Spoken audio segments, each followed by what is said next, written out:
জাতির উদ্দেশ্যে বেলা ২টায় আমাদের বাংলাদেশ টাইম আমাদের সেনা প্রধান জাতির উদ্দেশ্যে ভাষণ দেওয়ার কথা ছিল, কিন্তু তিনি সেই টাইমটা পরিবর্তন করে বেলা ৩টায় নিয়ে গেছেন। কি কারণে সময় পরিবর্তন হলো তা এখনো পর্যন্ত স্পষ্ট। তবে জাতি যে জিনিসটি এই সেনা প্রধানের কাছ থেকে বা সেনাবাহিনীর কাছ থেকে যেটা আশা করছে সেটা কি আমরা আদৌ পাবো তা এখনো অনিশ্চিত। দেশের আকাশে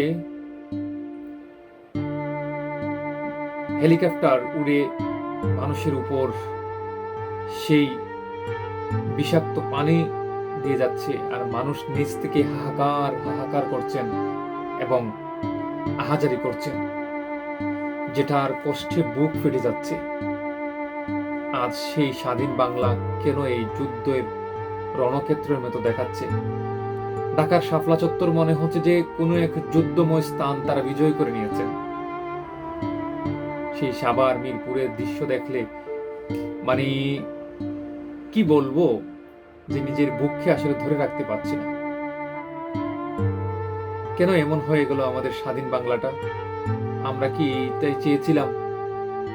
যারা আমাদের মা বোন ইজ্জত দিয়ে যে বাংলাদেশটাকে স্বাধীন করেছেন, সেই দেশটাকে আমরা এইভাবেই চেয়েছিলাম যে সেই যুদ্ধের পরে আবারও সেই যুদ্ধ করে জয়ী করতে হবে আমাদের বাংলাদেশটাকে?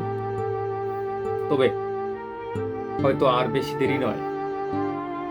যদি সেনাবাহিনীর কাছ থেকে বা সেনা প্রধানের কাছ থেকে বাংলার মানুষেরা সন্তুষ্টমূলক জবাব না পান, তাহলে কারফিউ ভেঙে যেভাবে ঢাকা প্রবেশ করা সম্ভব হয়েছে, ক্ষমতা থেকে তালা ভেঙে প্রবেশ করাটাও খুব বেশি একটা সময় লাগবে না। তবে সেনাবাহিনীদেরকে উদ্দেশ্য করে বলবো, আপনারা দেশের সম্মান বজায় রাখুন, আপনাদের সম্মান ধরে রাখুন, জনগণের পাশে থাকুন, জনগণকে সাপোর্ট করুন, স্বৈর সরকারকে সরিয়ে প্রয়োজনে ক্ষমতা আপনাদের কাছে নিয়ে যান এবং সেই দেশকে সুন্দর এবং শান্ত করে রাখুন। সবাই ভালো থাকবেন।